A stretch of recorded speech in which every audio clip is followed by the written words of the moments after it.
104 বছরের টকবগে যুবক, যার কথা এখন আপনাদের বলবো, যার কাছে আমি এখন আপনাদেরকে নিয়ে যাব, তার নাম ধবির চাচা। আমরা চাচা কেন বলি? সবাই কিন্তু দাদাকে চাচা বলে ডাকেন। তো সেই টকবগে যুবক কেন বলছি আপনারাই এখন জেনে যাবেন তার মুখ থেকে শুনে। তার চোখে কিছু দেখতে হলে চশমা লাগে না, তার হাঁটতে হলে লাঠিরও প্রয়োজন হয় না। চাচা কেমন আছেন? ভালোই আছি, ভালোই আছি। কেমন লাগছে এখন এই আয়ন টিভিতে এসে? আয়ন টিভিতে এসে সবচেয়ে ভালো লাগছে এই জন্য যে দাদুকে এত সুন্দর করে সাজায় তাদের বলতেছেন, এবং আমার ওয়াইফ এবং আমি যে দেখতেছি টেলিভিশনে। অবশ্যই। আপনি যে এত সুন্দর করে হাঁটতে পারেন, চোখে দেখেন, সব অনুষ্ঠানে যান, আপনার কেমন লাগে? আর এর পিছনের আপনার যে সুস্বাস্থ্য, এই ধরে রাখার পিছনে আসলে আপনি কি করেন? আমি বেশি কিছু করি না। আতিক সবসময় বলে তার ঘুরাবার জন্য, এই জন্যই বলে যে ঘুরলে পরে ফিট থাকি। ঘুরলে পরে ফিট থাকলে যে কোনো হানো যাওয়া যায়, লাঠি লাগে না।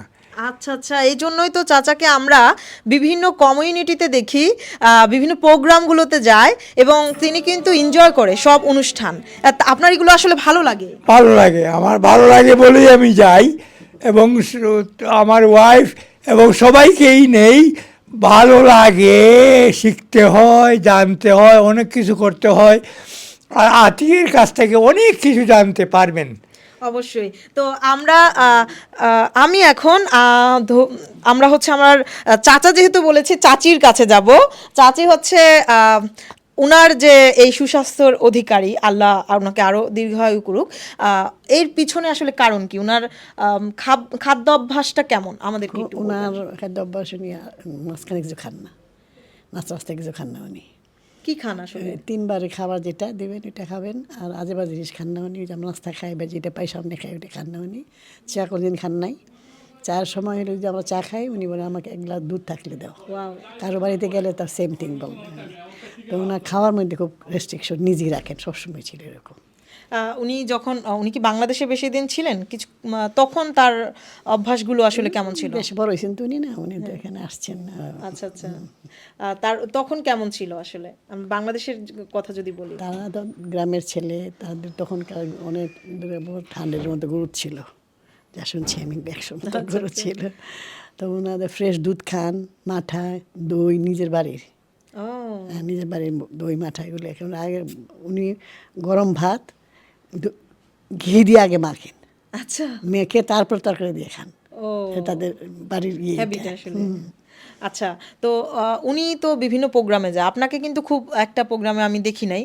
তো আপনি কেন যান, কম কেন যান? উনি তো বললো যে ঘুরলে আসলে ভালো থাকা যায়। না, ঘোরা আমি আমি আমার এক্সারসাইজ করি, আচ্ছা আচ্ছা। সেটা আমার ডেলি মর্নিংয়ে এক্সারসাইজ করি, আমি সুইমিং করি ডেলি মর্নিং। আমার ব্যবসা আছে তো। আচ্ছা আচ্ছা, ব্যবসাটা দেখতে হয়। ওগুলোতে ব্যস্ত থাকি আমি। ব্যস্ত থাকেন। তো আজকে আপনার এই ব্যস্ত সময়ের মধ্যে আমাদেরকে সময় দিলেন, আমাদের খুব ভালো লাগলো। আমরা দুজনের সাথে একসাথে, দুজনকে একসাথে পেলাম, কথা বললাম। তো আমি এখন আতিক ভাইয়ের কাছে যাব। চাচাকে আমরা আপনার সাথেই সব সময় দেখি, আপনি বিভিন্ন অনুষ্ঠানে তাকে সঙ্গে করে নিয়ে যান। তো এই যে সঙ্গে করে নিয়ে যান, এটা আসলে কেন? বা বাবাকে এত সময় দিচ্ছেন, সচরাচর সব সন্তানরা কিন্তু এত সময় দেয় না। তো এটার পিছনকার কারণটা আসলে আমাদের বলবেন। সবসময় সময় বানান লাগে, সময় আসে না। এটা হলো মাইন্ডসেট। এটা হলো যে আমার আব্বা একদিন বাঁচবে, 1 বছর বাঁচবে। দের ইজ নো গ্যারান্টি যে আমি আমার আব্বার থেকে আরো লঙ্গার লিভ করব। So it's important to spend time with your parents and take them with you. You know, আমি কোনো সময় আমার বিজনেস মিটিংয়ে যাই, কোনো সময় আমার আব্বারে নিয়ে যাই, and that's a part of what I do. কমিউনিটির প্রোগ্রামগুলোতেও দেখি যে একসাথে আপনারা খালি সব এটা না, জায়গায় কিন্তু আমার কোনো সময় আমার বিজনেসের সময় উনি আমার সাথে সাথে থাকে। থাকেন। হ্যাঁ, আপনার এটাতে খুবই ভালো লাগে, এটা আমরা Absolutely. বুঝতে পারি। তো উনার দীর্ঘায়ু কামনা করি সব সময়। আর আপনার সকলের উদ্দেশ্যে যদি কিছু বলার থাকে, যে আঙ্কেলকে দেখে বা এই চাচাকে দেখে সবাই আসলে অনুপ্রাণিত হচ্ছে, তো তাদের উদ্দেশ্যে বলবেন যে কোন হ্যাবিটগুলো বাদ দিলে বা কোন হ্যাবিটগুলো করলে আসলে সুস্বাস্থ্যের অধিকারী হওয়া যায়, কিংবা এটা হলো সবসময় লাইফের মধ্যে ওয়েস্টিং টাইম, এটা ওয়েস্ট করা উচিত না। You should make use of your time. আর আমার আব্বা আর আমার আম্মা অনেক ওয়ার্ডস উইজডম আছে, এই উইজডম দিয়ে আমরা চলি। অবশ্যই।